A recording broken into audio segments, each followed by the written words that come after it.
নমস্কার, জয় শ্রীরাম, হর হর মহাদেব।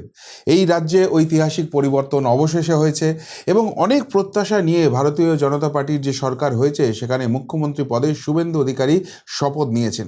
কিন্তু সেই শপথ নেওয়ার পর সত্যি সত্যি পশ্চিমবঙ্গবাসী যে স্বপ্নটা দেখছিল সেটা কি সফল হয়েছে? গত 9 দিনে এই সরকারটা ঠিক কেমন চলেছে সেইটা নিয়ে যখন আত্মবিশ্লেষণে বসেছি, সেটা নিয়ে যখন কাটাছেঁড়া করছি, একের পর এক ধামাকাদার পয়েন্ট কিন্তু উঠে আসছে। আর সেগুলোই এক এক এক এক করে আপনাদের সামনে রাখবো, আর আপনারা নিজেরাই বুঝতে পারবেন এই রাজ্যের ডাবল ইঞ্জিন সরকার হয়ে যাওয়ার পর ঠিক কতখানি ফায়দা এই রাজ্যের মানুষ পেতে চলেছেন। ডেফিনেটলি সেটা নিয়ে তো দীর্ঘ আলোচনা করব, কিন্তু আপনারা জানেন যে গত 1-1.5 মাসে আমার শিডিউল পুরো ঘেটে ঘ হয়ে গিয়েছিল। ধীরে ধীরে ধীরে ধীরে সেগুলো গোছাতে শুরু করেছি এবং আগামীকাল থেকে মোটামুটি সবগুলোই এবার শিডিউলে চলতে শুরু করবে।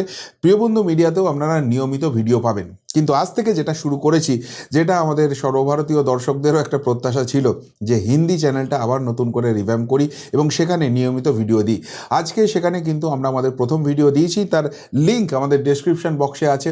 ডেফিনেটলি শুনবেন এবং জানাবেন কোথায় কোথায় সেখানে উন্নতি করার জায়গা আছে, কেননা আপনাদের ভালোবাসা, আপনাদের আশীর্বাদ না পেলে এই জায়গায় তো আসা কোনোদিনই সম্ভব ছিল না। সেটা থাকবে। এর পাশাপাশি যেটা চেষ্টা করছি, এবার প্রত্যেক দিন রাত্রেবেলায় 9:30টার সময় একটা লাইভ প্রোগ্রামে আসবো। সেটা খুব সম্ভবত আজকে করতে পারবো না, আজকে একটা গুরুত্বপূর্ণ মিটিং আছে আমার রাত্রের দিকে। কিন্তু আগামীকাল থেকে রাত্রি 9:30 থেকে লাইভে থাকবো প্রিয়বন্ধু মিডিয়াতে এবং আপনাদের সঙ্গে ডিরেক্টলি ইন্টারাক্ট করব। সারাদিনে যা কিছু হচ্ছে সেই সমস্ত কিছু আপডেট নিয়ে আসার চেষ্টা করব এবং এর পাশাপাশি যেটা রেগুলার ভিডিও দেওয়া, সেটা প্রত্যেক দিন 2-3টে করে ভিডিও আপনাদের সামনে ডেফিনেটলি আনার চেষ্টা করব। তবে সেই সব সত্ত্বেও যে কথাটা দিয়ে শুরু করলাম, যে এই রাজ্যে এই রাজ্য সরকার এখনও অবধি ঠিক কোন কোন কোন কোন কাজগুলো করেছে, যেগুলো করেছে সেগুলোর দিকে এক নজরে চোখ বোলালেই বোঝা যাবে এই সরকার কিন্তু 3টে সেগমেন্টে কাজ করছে। এক, সিস্টেমের মধ্যে ঢুকে থাকা যেসব চটি চাটা দুষ্কৃতি আছে সেগুলোর ক্লিন আপ চলছে। 2, কোনো মতেই যে রাষ্ট্রবাদী ভাবনা ছিল, যে যে আদর্শ ছিল, সেটা থেকে বিচ্যুতি হবে না। এবং 3, যে ডেভেলপমেন্টের কথা বলা হয়েছে, যে ডেভেলপমেন্ট ডাবল ইঞ্জিন সরকার হলে পাওয়া যাবে, সেটাও যাতে এনশিওর হয় সেই জায়গাটাকেও তারা দেখছেন। দেখুন, প্রথমেই যে কাজটা কথা বলবো সেটা হচ্ছে যে কোনো চালু সরকারি প্রকল্প সেটা কিন্তু বন্ধ হচ্ছে না। মুখ্যমন্ত্রী দ্ব্যর্থহীন ভাষায় সেটা কিন্তু জানিয়ে দিয়েছেন। বারবারই তৃণমূল কংগ্রেস, বিশেষ করে মমতা ব্যানার্জি, অভিষেক ব্যানার্জিরা মিথ্যাচার করছিল যে এই রাজ্যে তৃণমূল যদি হেরে যায়, বিজেপি যদি ভুল করেও এই রাজ্যে ক্ষমতায় চলে আসে, তাহলে তারা নাকি সমস্ত প্রকল্প বন্ধ করে দেবে। না, সেরকম কোনো প্রকল্প, কোনো কিচ্ছু বন্ধ হচ্ছে না। কিন্তু এখানে একটা ড্রাস্টিক চেঞ্জ আসছে। কি ড্রাস্টিক চেঞ্জ আসছে? এই মমতা ব্যানার্জি আর অভিষেক ব্যানার্জিরা নিজেদের ভোট রাজনীতির জন্য, নিজেদের ভোট ব্যাংক বাড়ানোর জন্য বহু অবৈধ লক্ষ্যে এই পশ্চিমবঙ্গে ঢুকিয়ে দিয়েছে এবং তাদের জন্য ওই সরকারি ভাতাগুলোর ব্যবস্থা করে দিয়েছে। সেগুলো কিন্তু রিভিউ হবে এবং চালু প্রকল্পে যারা প্রকৃত প্রাপক, যারা প্রকৃত ভারতীয়, তারাই একমাত্র সেই জায়গাটা পাবেন। কোনো নচ্ছার শুধুমাত্র তোলামূলকে সাপোর্ট করতো, তাদের ভোট ব্যাংকটাকে ঠিক করতো, তাদের হয়ে ভোট ম্যানেজ করতো না, তাদের জন্য কিন্তু এই প্রকল্প আর থাকবে না। বরং তাদেরকে এর কনসিকুয়েন্স ভোগ করতে হবে। এবং মাননীয় মন্ত্রী দিলীপ ঘোষ যেটা বলেছেন, যেমন আবাসের বাড়ির ক্ষেত্রে যাদের নিয়ম বহির্ভূতভাবে বাড়ি দেওয়া হয়েছে, তাদেরকে কিন্তু সেই আবাসের টাকা ফেরত দিতে হবে এবং সেটা সুদ সমেত এই সরকার কিন্তু সেটা দেখাবে। 2, আতশ কাচের নিচে খোদ মমতা বন্দ্যোপাধ্যায়ের ভূমিকা রয়েছে। 2021 সালে নন্দীগ্রামে লড়াই করতে গিয়ে যে পা ভাঙার কাণ্ডটা ঘটেছিল, সেটা আদতে ঘটেছিল নাকি সেটা নাটক ছিল, সেটা যেরকম তদন্ত করা হবে। আরজিকর কাণ্ডে মমতা বন্দ্যোপাধ্যায়ের ভূমিকাটা ঠিক কী ছিল, মমতা বন্দ্যোপাধ্যায় কতখানি জড়িত ছিল, সেইটা দেখা হবে।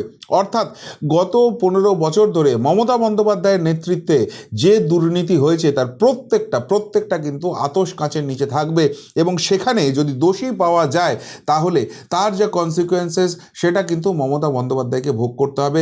সেই ছবি কিন্তু প্রথম সপ্তাহেই স্পষ্ট করে দিয়েছে এই সরকার। 3, মুখ্যমন্ত্রী শুভেন্দু অধিকারী তিনি এবার জনতার দরবার চালু করছেন। আমরা দেখেছিলাম যে মমতা বন্দ্যোপাধ্যায় যখন মুখ্যমন্ত্রী ছিল ধরাছোঁয়ার বাইরে চলে গেছেন, একদম রাজসুখ ভোগ করছেন, কিন্তু মুখ্যমন্ত্রীর কাজ কি সেটাই? যদি জনতা জনার্দনের মনের কথাটা, ব্যথাটা, দুঃখটা, যন্ত্রণাটা তিনি বুঝতে না পারেন, তিনি রাজ্যটা চালাবেন কি করে? রাজ্যের মানুষের ভালোটা করবেন কি করে? সেই জন্য তিনি সিদ্ধান্ত নিয়েছেন যে এবার থেকে সপ্তাহে তিনি 2 দিন 2 ঘন্টা করে জনতার দরবারে থাকবেন, মানুষের মনের কথাটা শুনবেন এবং সেই অনুযায়ী রাজ্য কিভাবে চালাতে হবে, রাজ্যে কী কী পরিবর্তন রয়েছেন সেই সিদ্ধান্ত নেবেন। যুগান্তকারী সিদ্ধান্ত একটা এটা। 4 নম্বর, 7টি জাতীয় সড়ক সেগুলো কিন্তু কেন্দ্রকে হস্তান্তর করে দেওয়া হলো। অর্থাৎ গোটা ভারতবর্ষ যে এগোচ্ছে, যে নতুন একটা ভারতবর্ষ তৈরি হচ্ছে, সেখানে স্পিডের দরকার রয়েছে এবং সেই জন্য সড়ক পরিবহন এগুলোকে অত্যন্ত গুরুত্ব দিয়ে দেখছে কেন্দ্রের নরেন্দ্র মোদী সরকার। কিন্তু শুধুমাত্র কলতলার ঝগড়া করার জন্য বাংলা এবং বাঙালিকে ডুবিয়ে গেছে মমতা ব্যানার্জি, অভিষেক ব্যানার্জি, কিন্তু সেসব অতীত।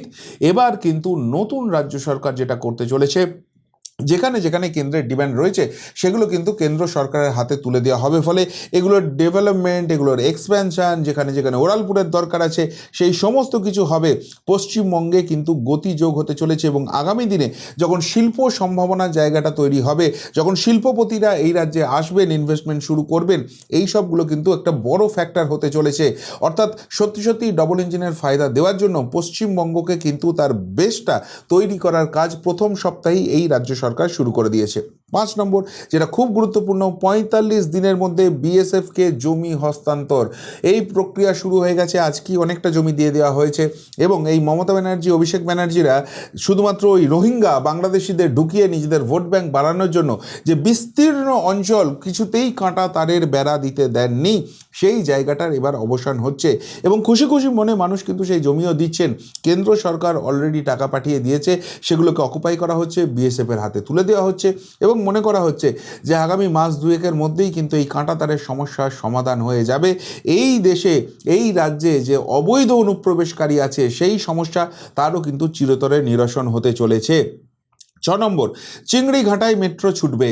চিংড়িঘাটা প্রকল্প আপনারা জানেন মাত্র কয়েকশো মিটার এবং সেটা কিন্তু শুধুমাত্র গায়ের জোরে মমতা ব্যানার্জি আটকে রেখে দিয়েছিল।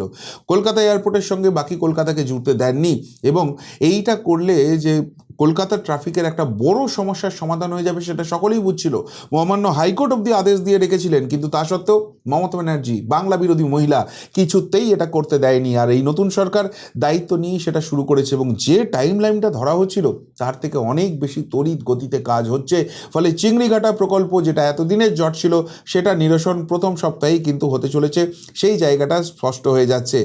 এবং আরেকটা গুরুত্বপূর্ণ সিদ্ধান্ত নেওয়া হয়েছে, সেটা হচ্ছে প্রকাশ্যে গো হত্যা বন্ধ করা হবে। এটা মহামান্য কলকাতা হাইকোর্টেরই নির্দেশ ছিল। দেখুন, এই যে গো মাতার হত্যা, এটা একটা ধর্মীয় ভাবাবেগে বহু মানুষেরই আঘাত লাগে এবং তার ফলে যারা সার্টিফাইড স্লটার রয়েছে তারা সেটা কিন্তু করতে পারেন, কিন্তু প্রকাশ্যে শুধুমাত্র উৎসব দেখিয়ে, কোনো ধর্মীয় রংবাজি দেখিয়ে যেখানে সেখানে এই জিনিসটা না, এটা এবার আর পশ্চিমবঙ্গে চলবে না। গতবার আপনাদের একটা ভিডিও দেখেছিলাম, একটি বিশেষ পরবের পরে গোটা কলকাতার রুহু আফজা, অর্থাৎ এই গো রক্তে কিভাবে ভরে গিয়েছিল, ট্যাপ কল খুললে মিউনিসিপ্যালিটির জায়গা থেকে কিভাবে রক্ত বেরোচ্ছিল, কিভাবে গোটা রাস্তাগুলো লাল লাল হয়ে গিয়েছিল। এইবার আর কিন্তু সেই জিনিসটা হবে না, কড়া নির্দেশিকা সেইটা নিয়ে এসেছে। এবং কোনো রকম কোনো যদি বেআইনি নির্মাণের খবর পাওয়া যায়, সেখানে কিন্তু উত্তরপ্রদেশে যোগী বাবার মডেলে বুলডোজার চলবে। তিলজলাতে ইতিমধ্যেই দেখে দিয়েছেন, যদিও সেখানে বামেরা ছুটে গেছে কোর্টে এবং সেখান থেকে স্টে নিয়ে এসছে, কিন্তু আমার মনে হয় না এটা খুব বেশি দিন তারা স্টেটা নিয়ে আসতে পারবে। দেখুন, যে কোনো মামলার ক্ষেত্রেই যেটা হয়, প্রথমেই যখন ছুটে যাওয়া হয় তখন তো প্রথম দিনই তার ফয়সালা হয়ে যায় না, 2-3টে হিয়ারিং লাগে সেটাকে কমপ্লিট করতে, নোটিশ ফোটিশ দেওয়ার অনেক ব্যাপার থাকে। ফলে কোনো কিছু নিয়ে আদালতের কাছে গেলে প্রথমেই সেটাতে স্টে দিয়ে দেওয়া হয়, একটা রিলিফ দিয়ে দেওয়া হয়, এটাই হচ্ছে দস্তুর। তারপর দুপক্ষের সওয়াল জবাবের পর সিদ্ধান্ত নেওয়া হয়। এখন যেখানে মহামান্য সুপ্রিম কোর্টের ভার্ডিক্ট রয়েছে যে কোথাও যদি বেআইনি নির্মাণ হয় এবং সেটা যদি সরকারি জমিতে হয়, তাহলে সেক্ষেত্রে নোটিশ দেওয়ারও কোনো রকম কোনো জায়গা নেই, বিনা নোটিশেই কিন্তু সেগুলোকে খালি করতে পারে। এবং যদি সেটা কারোর ব্যক্তিগত সম্পত্তি হয়, সেক্ষেত্রে নোটিশ সার্ভ করতে হবে এবং নোটিশ সার্ভ করার পর কিন্তু এই বুলডোজার চলতে পারে। এবং যোগী বাবা এই নির্দেশ পেয়ে যাওয়ার পর কিন্তু আরও বেশি করে সেটা করছে। পশ্চিমবঙ্গেও সেই জিনিসটা শুরু হয়েছে, তিলজলা কাণ্ড থেকেই সেটা কিন্তু স্পষ্ট হয়ে যাচ্ছে। আর একটা খুব ভালো সিদ্ধান্ত হয়েছে, সেটা হচ্ছে এতদিন তৃণমূল নেতা হওয়া মানেই তারা গায়ের জোর দেখাতো, এই যে পুলিশ প্রোটেকশন আছে সেই পুলিশ প্রোটেকশনটা দিয়ে শক্তি প্রদর্শন দেখানো হতো। সব থেকে বড় উদাহরণ হচ্ছে অভিষেক ব্যানার্জি, ওই যে শান্তিনিকেতনের বাড়ির জায়গাটা রয়েছে সেখানটা কিভাবে ঘিরে রাখা হতো, কিভাবে পুলিশকে সেখানে ব্যবহার করা হতো। এবং শুধু অভিষেক ব্যানার্জি নয়, একদম চুনোপুঁটি নেতা, বেসিক্যালি যেগুলো গুন্ডা ছিল, শুধুমাত্র তৃণমূল করার জন্য প্রচুর পুলিশ দিয়ে এদেরকে প্রোটেকশন করা হতো। প্রত্যেকটাকে রিভিউ করা হচ্ছে এবং যার প্রোটোকল অনুযায়ী যেটা পাওয়া দরকার সেটাই শুধুমাত্র পাবে। এই অতিরিক্ত পুলিশ দিয়ে নেতা সাজার দিন সেটা কিন্তু শেষ, সেই জায়গাটা একদম স্পষ্ট করে দেওয়া হচ্ছে। এর পাশাপাশি গতকাল ফলতা থেকেই মাননীয় মুখ্যমন্ত্রী শুভেন্দু অধিকারী জানিয়ে দিয়েছেন যে এই যে Abhishek Banerjee Leaps and Bounds company আছে তার ফাইল আনা করিয়েছেন কলকাতা পুরসভা থেকে। 24টা ফাইল এখন অবধি তার কাছে পৌঁছেছে এবং সেগুলো এক এক এক এক করে স্ক্রুটিনি করা হচ্ছে। কোথায় কিভাবে কত বেনামি সম্পত্তি করেছে, কত দুর্নীতি করেছে, তার কালে কারনামা কিন্তু বার করার প্রসেস শুরু হয়ে গেছে। 11 নম্বর, বেআইনি টোল রাজ্যের বিভিন্ন প্রান্তে এই তৃণমূলী হারমাতগুলো তাদেরকে দিয়ে মমতা ব্যানার্জি অভিষেক ব্যানার্জিরা চালাতো। সব এরা বলতো এরা কি 25-75-এর ভাগ আছে। এরা টোল থেকে যে টাকাটা মানুষের পকেট থেকে লুট করতো তার 25% নিজের পকেটে রেখে 75% একদম উপর মহল অব্দি পাঠিয়ে দিত। এরকম কোনো টোল চলবে না। যারা এখনও জোর করে চালাচ্ছেন রিপোর্ট করুন পুলিশে। প্রশাসন জাগ্রত আছে, তাদের প্রত্যেককে জেলে যেতে হবে, নিশ্চিন্ত থাকুন। এই রাজ্যে যে সরকারি চাকরি সেই জায়গাটা মানুষ ভুলে যেতে বসেছিল, সেই প্রসেস কিন্তু প্রথমেই শুরু হয়ে গেল। WBCS পরীক্ষা যেটা বন্ধ হয়ে গিয়েছিল সেটা আবারও চালু করার জায়গা শুরু হয়ে গেছে। এবার থেকে স্কুলে স্কুলে বন্দে মাতারম, স্কুলে মানে সরকারি অনুদানপ্রাপ্ত স্কুল এবং মাদ্রাসা প্রত্যেক জায়গায় কিন্তু বন্দে মাতারম গাইতে হবে। আমাদের যে দেশাত্মবোধ সেটাকে সবার মধ্যে সঞ্চারিত করতে হবে। কোনো বিশেষ জায়গা থেকে এটাকে বন্ধ করে রাখা হবে এবং শব্দবন্ধ চেঞ্জ করে দেওয়া হবে না, সেই জিনিস হবে না। প্রত্যেকে আমরা আগে এই দেশের নাগরিক, দেশ আছে বলে আমরা আছি, সুতরাং রাজ্য সরকার সিদ্ধান্ত নিয়ে নিল প্রত্যেক স্কুলে কিন্তু এবার থেকে বন্দে মাতরম গাইতে হবে। এর পাশাপাশি ধর্মীয় স্থানে যে মাইকের ব্যবহার, সকাল সন্ধে কান ঝালাফালা হয়ে যায়, বহু হার্টের পেশেন্ট আছেন তাদের কষ্ট হয়, বহু বৃদ্ধ মানুষ শিশুরা রয়েছেন তাদের অসুবিধা হয়, যারা পরীক্ষার্থী রয়েছেন ছাত্রছাত্রী রয়েছেন তাদের অসুবিধা হয়। এবার কিন্তু সেই জিনিস চলবে না। মহামান্য কোর্টের নির্দেশ অনুযায়ী যে শব্দসীমা আছে সেই শব্দসীমার মধ্যেই সেগুলোকে ব্যবহার করতে হবে। এর সঙ্গে ধর্মের কোনো ব্যাপার নেই, প্রত্যেক ধর্মের জন্যই এটা প্রযোজ্য। সুতরাং ওই মাইক বাজিয়ে নিজেদের গায়ের দেখাবো সেই দিনও পশ্চিমবঙ্গে কিন্তু শেষ হয়ে গেল। আরজিকর ফাইল যেটা নিয়ে বারবার চর্চা হয়েছে সেটা কিন্তু রিওপেন করে দেওয়া হলো এবং শুধুমাত্র রিওপেন করে দেওয়া নয়, মহামান্য হাইকোর্টের মহামান্য বিচারপতি রাজাশেখর মান্থা তিনি কিন্তু এই কেসটি ছেড়ে দিয়েছেন। কেননা তিনি বলেছেন তার কাছে খবর আছে সরকার খুব সম্ভবত এটার এগেনস্টে একটা জুডিশিয়াল কমিটি বানাতে চলেছেন, তারাই পুরো জিনিসটা দেখবে এবং এটার ক্ষেত্রে যারা সংশ্লিষ্ট পুলিশ অফিসার ছিলেন, যারা তথ্য প্রমাণ লোপাট করেছেন, যারা মমতা বন্দ্যোপাধ্যায়ের অনুপ্রেরণায় মিথ্যে ছবি মিথ্যে খবর সামনে নিয়ে এসে মানুষকে বিভ্রান্ত করেছেন, এমনকি মমতা অভিষেকের কথায় যারা গিয়ে ঘুষ দিয়ে অভয়ের বাবা মায়ের মুখ বন্ধ করার চেষ্টা করেছেন, প্রত্যেককে সাসপেন্ড করে দেওয়া হয়েছে। এবং আরজি করে এই রাজ্যের মুখ্যমন্ত্রী মমতা ব্যানার্জির কী ভূমিকা ছিল, কতখানি জড়িত ছিলেন, সত্যিই তথ্য প্রমাণ লোপাট হয়েছে কিনা, সেই লোপাট করাতে তিনি কতখানি ভূমিকা নিয়েছিলেন, সেই প্রত্যেকটা জিনিস কিন্তু এবার সামনে আসবে। রাজ্য সরকার সেই সিদ্ধান্ত নিয়ে ফেলেছেন। ভোট পরবর্তী হিংসা 2021-এর পর সকলেই সন্ত্রস্ত হয়েছিলেন, হার হিম করা সন্ত্রাস করেছিল এই তৃণমূলের হারমাদরা। প্রত্যেকটা কেস রিওপেন হবে, শুধু রিওপেন হবে না, যারা যারা এতদিন তৃণমূলের ভয়ের চোটে এইখানে মামলা করতে পারেননি, পুলিশকে ইনস্ট্রাকশন দেওয়া আছে প্রত্যেকের এফআইআরটাকে অ্যাকসেপ্ট করতে হবে এবং সেই অনুযায়ী তদন্ত করে দোষীদের শাস্তির ব্যবস্থা সুনিশ্চিত করতে হবে। বিধানসভায় এতদিন কোনো রকম লাইভ স্ট্রিমিং হতো না। কেন লাইভ স্ট্রিমিং করবে? কারণ ওই বিধানসভায় দাঁড়িয়ে মহাকুম্ভকে মৃত্যুকুম্ভ বলে অপমান করবে, সেটা মানুষ দেখলে তো খুব খারাপ হয়ে যাবে। ওই বিধানসভায় দাঁড়িয়ে যেসব গুন্ডাগুলোকে এরা এমএলএ বানিয়েছিল তারা বিরোধীদের ধরে মারধর করবে, সেই জায়গাটা মানুষ দেখে ফেলবে, অসুবিধা হয়ে যাবে, ফলে লাইভ স্ট্রিমিং হতো না। বিরোধীরা যখন তাদের এলাকার উন্নয়নের জন্য চাইছে সরকারের কাছে, তাদেরকে বলতে দেওয়া হচ্ছে না, তাদের মাইক বন্ধ করে দেওয়া হচ্ছে, সেই জায়গাটা মানুষের কাছে চলে আসবে, সেগুলোকে বন্ধ করতে হবে। সুতরাং সেই জন্য এতদিন লাইভ স্ট্রিমিং চলতো না, কিন্তু এবার থেকে আর সেটি হইব না। এবার থেকে লাইভ স্ট্রিমিং বাংলার মানুষ, গোটা দেশের মানুষ দেখতে পাবে বিধানসভার অভ্যন্তরে কে কী ভূমিকা পালন করছে, বিরোধীদের কি ভূমিকা রয়েছে, সরকার পক্ষের কি ভূমিকা রয়েছে, তা কিন্তু সেই জায়গাটাই চলে আসবে। আমি ওই আরজিকর কাণ্ডের 3 পুলিশের কথা বলছিলাম। এর পাশাপাশি যারা যারা যেখানে চটি চাটা পুলিশ আছে প্রত্যেকের বিরুদ্ধে কিন্তু ব্যবস্থা নেওয়া হচ্ছে। যেমন বারুইপুরে সেখানে বিজেপি প্রার্থীকে এত মারধর করে অ্যারেস্ট করেছিল তোলামুলি হারমাতগুলোকে বাঁচাবার জন্য, যে 2 চটি চাটা পুলিশ, ওই আইসি আর এসআই দুজনকেই কিন্তু সাসপেন্ড করা হচ্ছে। ওই মমতার আর একটা চটি চাটা মাল ছিল শান্তনু সিনহা বিশ্বাস, কোটি কোটি টাকা কামিয়েছে, মানুষকে অত্যাচার করেছে এবং তৃণমূলের কী করে জয় সুনিশ্চিত হয় সেইটা শুধুমাত্র করেছে পুলিশের উর্দি পরে সেটা চরম অপমান করেছে, ইডির হাতে শেষ পর্যন্ত মালটা অ্যারেস্ট হয়েছে, সেটাকেও কিন্তু লাত মেরে তাড়ানো হয়েছে। এবং কাউকে কোনো রকম কোনো চটিচাটা পুলিশকে রেয়াত করা হচ্ছে না। যারা যারা এখনও ওই তৃণমূলের হারমাতগিরি ভুলতে পারেনি, প্রত্যেকের কপালে যে শনি নাচছে সেই জায়গাটা কিন্তু স্পষ্ট হয়ে গেছে। পুলিশকে ফ্রি হ্যান্ড দেওয়া হয়েছে, আইনের পরিসীমায় থেকে কোনো রং না দেখে পুলিশকে ব্যবস্থা নিতে বলা হয়েছে। কিন্তু এখনও যদি পুলিশ ভাবে দালালি করবে, দাদাগিরি করবে, ওই উর্দি পরে উর্দিটার অপমান করবে এবং সাধারণ মানুষ যাদেরকে সুরক্ষা দেওয়ার কথা তাদেরকে বিপদে ফেলবে, তাহলে তাদের কপালে যে শনি নাচছে সেই জায়গাটা এনশিওর করে দেওয়া হয়েছে। আলু যে ব্যবসাটা ছিল সেটাকে একদম এই তৃণমূল কংগ্রেস ধ্বস্ত করে দিয়েছিল।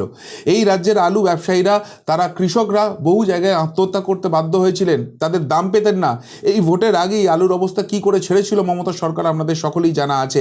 1 টাকা 1.5 টাকা কিলোতে নিয়ে চলে গেছে। কেন না, বাইরের রাজ্যে রপ্তানি করা যাচ্ছিল না। সেই আলু রপ্তানিতে ছুট দেওয়া হয়েছে এবং সেখানে সরকার সাহায্য করবে, সরকার এই আলু চাষিতে পাশে থাকবে, সেই জায়গাটা এনশিওর করে দেওয়া হয়েছে। এবং সবথেকে বড় যে সুখবরটা আসছে মহিলাদের জন্য, যেটা কথা দিয়েছিল বিজেপি যে তারা ক্ষমতায় এলে 1 জুন থেকে 3,000 টাকা অন্নপূর্ণা ভাণ্ডারে তাদের অ্যাকাউন্টে ঢুকবে। না, এর জন্য নতুন করে ফর্ম ফিল আপ করার দরকার নেই। যারা লক্ষ্মীর ভাণ্ডার পাচ্ছিলেন তাদের অ্যাকাউন্টে ঢুকবে, কিন্তু একটা কন্ডিশন রয়েছে, চেক করা হবে তারা প্রকৃত পাবক কিনা, তাদেরকে তৃণমূল কংগ্রেস ভোট পাওয়ার জন্য জোর করে ঢুকিয়ে দিয়েছে কিনা, তাহলে সেগুলো ক্যান্সেল হবে, নাহলে তাদের অ্যাকাউন্টেই পাবে। আর যারা এতদিন তৃণমূলের অত্যাচারে এই সব ভাতাগুলো পেতেন না, সাম্মানিকগুলো পেতেন না, তারা নতুন করে ফর্ম ফিল আপ করুন, তাদের অ্যাকাউন্টেও কিন্তু মাসিক 3,000 টাকা করে ঢুকবে। এছাড়াও যেটা বার্ধক্য ভাতা থাকছে, প্রতিবন্ধী ভাতা থাকছে, সেগুলো কিন্তু ডাবল হয়ে যাচ্ছে। যা আগে পেতেন তার দ্বিগুণ পাবেন, যেরকম সংকল্পপত্রে বিজেপি ছিল। তোলাবাজি এবং সিন্ডিকেট রাজ পশ্চিমবঙ্গ থেকে খতম, এই বার্তা কিন্তু দিয়ে দেওয়া হয়েছে। যারা যারা এখনও এলাকায় হাত পাতবেন, বাড়ি তৈরি করতে গেলে, ড্রেন তৈরি করতে গেলে, পায়খানা তৈরি করতে গেলে, তাদের কপালে পুলিশের যা শাস্তিযোগ্য ব্যাপার আছে সেটা জুটবে। এবং কোথাও যদি এরকম কোনো ঘটনা ঘটে, পুলিশকে ইনফর্ম করুন। পুলিশ যদি অ্যাকশন না করে, মিডিয়াকে ইনফর্ম করুন, বিজেপিকে ইনফর্ম করুন, এখানে রাজ্য সরকারকে ইনফর্ম করুন, ব্যবস্থা ঠিক হবেই। এখানে আর কোনো রকম তোলাবাজি সিন্ডিকেট রাজ করা যাবে না। এখানে মানুষ শান্তিতে থাকবে, এখানে বাইরে থেকে শিল্প এসে প্রতিষ্ঠা হবে, সেই জায়গাটা এনশিওর করে দেওয়া হয়েছে। বেআইনি পার্কিং, ওই তৃণমূলী মস্তানগুলোকে একদম এলাকা ধরে ধরে টাকা লোঠার ব্যবস্থা করে দেওয়া হয়েছিল। সরকারি কোষাগারে কিচ্ছু যেত না, সব এই তৃণমূলী হারমাতগুলো লুটে নিত, মানুষের পকেট কাটতো না। এবার থেকে মানুষ সরকারি জায়গায়, সরকারের নির্দিষ্ট করে দেওয়া জায়গায় পার্কিং করতে পারবেন, উল্টোপাল্টা জায়গায় পার্কিং করতে পারবেন না। এবং সেটার জন্য যে ন্যূনতম মূল্য সেটাই তাদেরকে দিতে হবে, এবং সেই সমস্ত টাকাটা কিন্তু সরকারি কোষাগারে যাবে এবং সেখান থেকে মানুষের উন্নয়নের কাজে সেই টাকাটা ব্যবহার করা হবে। এর পাশাপাশি যে সমস্ত অবৈধ খনি ছিল, বালিঘাট ছিল, সমস্ত কিছু বন্ধ করে দেওয়া হয়েছে, সমস্ত কিছু রিভিউ করা হচ্ছে, এবং যেগুলো বৈধ সরকারি টেন্ডার মেনে টাকা দিয়ে সরকারি কোষাগারকে প্রকৃত টাকাটা দিয়েছে সেইগুলোই কিন্তু চালু হবে। বাকি সমস্ত অবৈধ খনি, বালি খাদান সমস্ত কিছু বন্ধ করে দেওয়া হচ্ছে। অটো টোটো থেকে কাটমানি বন্ধ। এই যে এলাকায় এলাকায় ইউনিয়ন হতো এবং বিজেপি আসার পরও সেই তারাই রং বদলে আবার ইউনিয়ন করে বিজেপির ইউনিয়ন করছি বলে টাকা তুলছে, সেই সমস্ত বন্ধ। কোনো অটো টোটো থেকে তোলাবাজি করা যাবে না। গরিব মানুষগুলো দিনের শেষে যে টাকাটা পান সেটা তাদের কাছেই থাকবে, সেই জায়গাটাও এনশিওর করে দেওয়া হয়েছে। শান্তনু সিনহা বিশ্বাস ধরা পড়ার পর পুলিশের যে ওয়েলফেয়ার বোর্ড আছে সেটাকে ভেঙে দেওয়া হয়েছে, যেখানে পুলিশকে কদর্যভাবে তৃণমূলকে জেতাতে নোংরাভাবে ব্যবহার করা হতো, সেই জায়গাটা কিন্তু বন্ধ হয়ে গেল। পুলিশের ওয়েলফেয়ার বোর্ড আপাতত বন্ধ করে দেওয়া হয়েছে। যারা চটিচাটা, অবসরপ্রাপ্ত, কন্ট্রাকচুয়াল, তাদের চাকরি নট করে দেওয়া হয়েছে। কোনো এক্সটেনশন পাওয়া যাচ্ছে না। শুধুমাত্র মমতার দালালি করতো, অভিষেকের দালালি করতো বলে এরা আমার আপনার ট্যাক্সের পয়সায় কলা ফুলে আঙুল ফুলে কলা গাছ হবে আর এরা টাকা মারবে না, ওই দিন শেষ। যোগ্যরা সরকারি চাকরি পাবে, সেই জায়গাগুলো তারাই ফিল আপ করবে। এইসব তৃণমূলের দালালদের আর কোনো রকম কোনো জায়গা নেই, সেটাকেও এনশিওর করে দেওয়া হয়েছে। আপনাদের নিশ্চয়ই মনে থাকবে 26,000 চাকরি যখন গিয়েছিল, তখন যারা চিহ্নিত অযোগ্য হয়েছিল তাদেরকে কিন্তু মহামান্য আদালত নির্দেশ দিয়েছিল যে বেতন ফেরত দিতে হবে। মমতা জানতো এসব করলে ধরা পড়ে যাবে, তার দলের তোলাবাজগুলো সামনে চলে আসবে, নিয়ে ক্যাওস হবে, ওই জন্য কোনো প্রসেস শুরু করেনি। সেই প্রসেস কিন্তু এই রাজ্য সরকার শুরু করে দিল। অর্থাৎ যারা এই মমতার দলকে, তাদের দালালগুলোকে মোটা টাকা ঘুষ দিয়ে চাকরি পেয়েছিল, তাদের চাকরি চলে গেছে, ওই যে বেতনটা পেয়েছে সেটাকে ফেরত দিতে হবে, এবং সেটা ফেরানোর কাজ কিন্তু এই সরকার শুরু করে দিল। পাপ কারুর বাপকে ছাড়ে না, চিরদিনও কাহারও সমানো নাহি যায়। স্কুল কলেজে যে পরিচালন সমিতি ছিল, যেখানে আবারও এই তৃণমূলী হারমাদদের ঢুকিয়ে দেওয়া হয়েছে, যাদের পেটে ক্যাঁত করে গোড়ালি মারলেও মুখ দিয়ে ক বেরোয় না, সেই সব মালগুলো ওখানে বসে মাতব্বরি করতো, শিক্ষা ব্যবস্থাটাকে ভেঙে দিত এবং ওখানে বসে যে সরকারি টাকা আসছে সেটাকে লুট করতো, সেই সমস্ত বন্ধ করার জন্য সমস্ত স্কুল কলেজের পরিচালন সমিতি সেটাকে কিন্তু রাজ্য সরকার ভেঙে দিল। তোলাবাজির আরেকটা জায়গাও কিন্তু বন্ধ করে দেওয়া হলো। এবং আরেকটা জিনিস যেটা হয়েছে, এবার ছাত্রছাত্রীরা কিন্তু বাড়ি থেকেই কলেজে ভর্তি হতে পারবেন। ওই কলেজে গিয়ে লাইন দিয়ে আর ভর্তি হতে হবে না। সেখানে ইউনিয়নের দাদারা আসবে, তোলাবাজি করবে, জোর করে একটা ইউনিয়নে ঢোকাবে, সেই সব দিন শেষ। পড়াশোনা করছেন, পড়াশোনার সুযোগটা কিন্তু এই রাজ্য সরকার করে দিতে চায়। এছাড়াও বিভিন্ন জেলে জেলে যেখানে গুন্ডারা রয়েছে, সেখানে তারা জেলে বসেই এতদিন সিন্ডিকেট রাজটা চালাচ্ছিল। তাদের হাতে জেল কর্তৃপক্ষর হাত দিয়ে চলে যাচ্ছিল মোবাইল, চলে যাচ্ছিল স্মার্টফোন, এবং সেখান থেকেই তারা দাদাগিরি গুন্ডাগিরিতে চালিয়ে যাচ্ছিল। অর্থাৎ জেলে যাদের কারেকশনের জন্য পাঠানো হয়েছিল, সেই কারেকশন অনেক দূরের কথা, সেখানে বসে তাদেরকে প্রোটেকশন দেওয়া হচ্ছিল এবং সেই প্রোটেক্টেড এরিয়াতে থেকে তারা কিন্তু মাফিয়াগিরিটা চালিয়ে যাচ্ছিল। সেই সিস্টেমটাকেও কিন্তু ভেঙে চুরে শেষ করে দেওয়া হয়েছে। জেলে জেলে খানা তল্লাশি চলছে। যারা যারা পুলিশ আধিকারিকের সঙ্গে যুক্ত আছে তারা শাস্তির মুখে পড়বে এবং কোনো মাফিয়াকে ওইভাবে আর দাদাগিরি গুন্ডাগুড়ি করতে দেওয়া হবে না। পশ্চিমবঙ্গ থেকে মাফিয়া রাজকে খতম করতে হবে এবং সেই জিনিস কিন্তু শুরু হয়ে গেছে। এতদিন যেহেতু জমি দিত না রাজ্য সরকার, এখানে কেন্দ্র সরকার চাইলেও কোনো প্রকল্প করতে পারতো না। নতুন রাজ্য সরকার এসেই সেই জমি হস্তান্তরের প্রক্রিয়া শুরু করেছে। যেমন বিএসএফকে দিচ্ছে, সেরকম কেন্দ্র সরকারকেও দিচ্ছে। তার ফলে তিনটি রেল প্রকল্প সেগুলো কিন্তু ইমিডিয়েট বেসিসে শুরু হয়ে গেছে। পশ্চিমবঙ্গের গতি কিন্তু আরও বাড়তে চলেছে।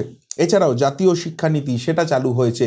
অর্থাৎ এখন আর ছাত্রছাত্রীদের রামধেনুর বদলে রংধেনু পড়তে হবে না, এখন বাবার বদলে আব্বা পড়তে হবে না, এখন আর ওই মদ খেয়ে সিঙ্গুর আন্দোলনে কী করেছিল সেই সব ইতিহাস আর পড়তে হবে না।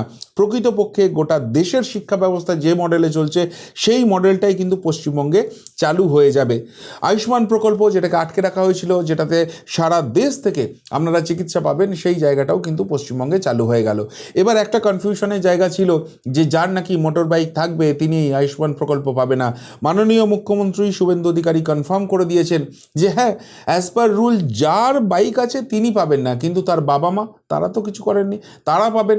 সুতরাং ওই আয়ুষ্মান প্রকল্প সকলেই পাবেন, ঠিকভাবেই পেয়ে যাবেন, কোনো অসুবিধা নেই।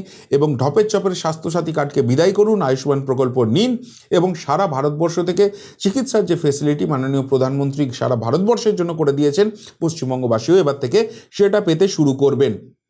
এছাড়াও জেলায় জেলায় একটা ভয়ঙ্কর রোগের কথা শোনা যায়, সেটা হচ্ছে রেফার রোগ।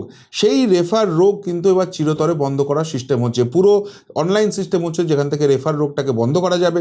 এবং আরেকটা বিল আসছে যেটা এখনও আসেনি, কিন্তু ইঙ্গিত যেটা শোনা যাচ্ছে, বেসরকারি হসপিটাল সেখানে কিন্তু 15% এই সাধারণ মানুষের চিকিৎসার জন্য বেড রেখে দিতে হবে। এটা যদি হয়, চিকিৎসা ব্যবস্থায় একটা যুগান্তকারী পদক্ষেপ আসবে। দেখা যাক কি হচ্ছে এই জায়গাটায়, কিন্তু রেফার রোগটাকে বন্ধ করে দেওয়ার একটা সরকারিভাবে চেষ্টা চলছে। সরকারি বাসে আর মহিলাদের কোনো ভাড়া লাগবে না, 1 জুন থেকে সেটাও চালু হয়ে যাচ্ছে। এতদিন একটা বিশেষ ধর্ম, মাথায় একটা বিশেষ টুপি পরে নিলেই পুলিশ আর কিছু বলার ক্ষমতা রাখতো না, হেলমেট ছাড়াই তারা দাপিয়ে বেড়াতো, সেই দিন এবার শেষ হয়ে যাচ্ছে। হেলমেট অভিযান চলছে, সকলকেই হেলমেট পরতে হবে, হেলমেট ছাড়া বাইক চালানো যাবে না, সেটাও সুনিশ্চিত করা হচ্ছে। অর্থাৎ ধর্মের ভিত্তিতে আর কোনো স্পেশাল ফেসিলিটি কেউ পাবেন না, সকলেই ভারতীয় নাগরিক হিসেবে সমান অধিকার সেই জায়গাটাই এনশিওর হবে। এবং সবথেকে বড় কথা, যেটা আমাদের ভাইদের বোনেদের একটা দুঃস্বপ্ন ছিল, যে এই তো মমতা 15 বছর ধরে সেইভাবে কোনো চাকরি দেয়নি, সুতরাং অবস্থা খুব খারাপ। আর সেই জন্য এবার তাদের যেহেতু সরকারি চাকরির বয়সটা পেরিয়ে যাচ্ছে, তারা কি করবেন, সুতরাং সেখানেও 5 বছরের এক্সটেনশন দেওয়া হচ্ছে চাকরির প্রবেশিকা পরীক্ষায়। অর্থাৎ প্রথম সপ্তাহেই দেখছেন 38খানা পয়েন্ট, এবং সেখানেও হয়তো বহু পয়েন্ট আমি মিস করে গেলাম। কিন্তু একটা সরকার যে পজিটিভ নোটে চলতে চাইছে, তারা যে সত্যি ডেভেলপমেন্ট করতে চাইছে, তারা যে সত্যি সিস্টেমটাকে ক্লিন আপ করতে চাইছে এবং সোনার পশ্চিমবঙ্গ করতে চাইছে, সেই ইঙ্গিতটা কিন্তু স্পষ্ট হয়ে যাচ্ছে। একের পর এক কাজ হচ্ছে।